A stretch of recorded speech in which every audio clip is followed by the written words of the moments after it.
Please help me to reach 1,000 subscribers. Hey there. If tales filled with romance, betrayal, and jaw-dropping twists are your thing, make sure to hit that subscribe button and become part of our storytelling circle. Let's dive in. I still can't decide what's more painful, being painted as the villain in someone else's story, or realizing you turned yourself into the villain in your own. No matter how many times I rewind everything in my head, it always begins the same way: Ethan's eyes. The way he looked at me like I was something rare, something irreplaceable. His gaze held nothing but honesty, pure, unfiltered love. And I took that love and burned it to the ground. We met in college.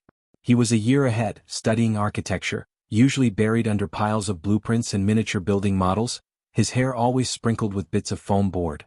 I was a psychology major who loved picking people apart in my mind. But Ethan wasn't someone I could analyze. He was someone I could only admire. He was steady, calm, patient, the kind of person who didn't just offer peace, he was peace. I never knew how desperately I'd needed stability until he handed it to me. My childhood had been a battlefield, parents who screamed affection and anger in the same breath, trust that vanished and returned without warning. Ethan never yelled. He never made me feel insignificant. If he saw the damage I carried, he didn't recoil. He only held me closer. 2 years into dating, we moved in together. He'd leave little reminders of love everywhere. A note on the mirror saying, "You're magic." A message tucked inside my laptop saying, "You're enough." His love wasn't loud. It whispered again and again, until even my bruised heart started to heal. So what happened? There's no justification for what I did.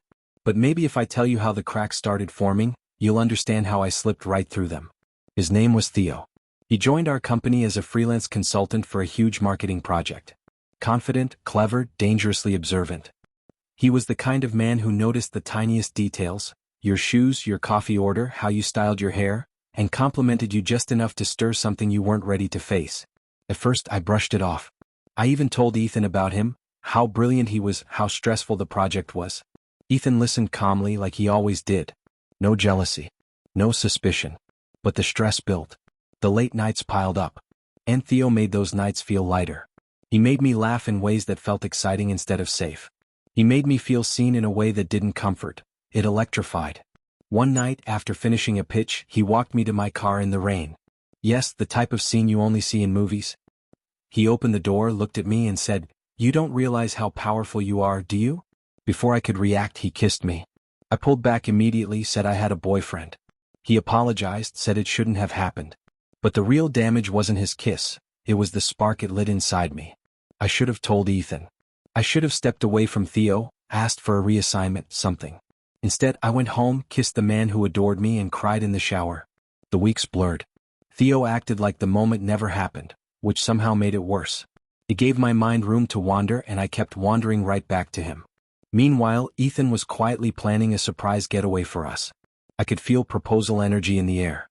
And instead of feeling joy, I felt suffocated. I told myself it was just stress, confusion, that it would pass. I loved Ethan. I still love Ethan. But then everything shattered. We were away for a work event. Too much alcohol. Too little self-control. One careless moment. One night. I ended up in Theo's hotel room. It wasn't romance. It wasn't passion. It was me trying to fill a void with something hollow. Guilt swallowed me before I even reached my own bed. I lay there imagining Ethan's gentle eyes and wishing I could undo everything. I thought it would be a one-time mistake. Something I could bury. But secrets decay, and eventually, everything rotted. I pulled away from Ethan. Snapped at him over nothing. Slept facing the wall. He noticed. He always noticed. He asked if I was okay. Asked if someone else was involved. I lied. Another month passed. Then one morning he made blueberry pancakes, my favorite, and I sat across from him feeling undeserving of even breathing the same air. He looked at me and said, "I don't know who you're trying to shield by pretending we're fine, but it's not us." And that was it. I broke. I confessed everything. I watched his expression crumble piece by piece like a structure collapsing in slow motion. He didn't yell. He didn't storm out. He just became quiet, painfully quiet. He slept on the couch that night and the next and the next. I waited for a meltdown, but Ethan didn't explode. He faded. One night he came into the bedroom and sat beside me. I thought he was ready to forgive. I reached for him. "I love you," he whispered. "More than anyone I've ever loved. That's why I'm leaving." I couldn't breathe. "I thought I could stay," he said softly. That love would be enough.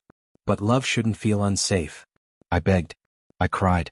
I asked for therapy, for time, for anything. His mind was set. He left the next morning. It's been 7 months. He still lives somewhere in the city. I see his firm's designs featured online. Sometimes I walk past his favorite cafe hoping to catch a glimpse of him. Once I did. He was with another woman, curly hair, bright smile. He didn't notice me. Or maybe he did and chose not to. I wish I could tell you I've healed. That I've grown. That I'm better. But I'm still learning. I'm in therapy now, trying to untangle the knots that made me destroy the one thing that felt like home. I don't fault Ethan for leaving. I fault myself for taking something pure and staining it with my own brokenness. He gave me unconditional love and I betrayed it. All I hope now is that he finds someone who cradles his heart gently, someone who doesn't run toward chaos but chooses peace with him. As for me, I'm still trying to become the version of myself he once believed existed. Please help me to reach 1,000 subscribers.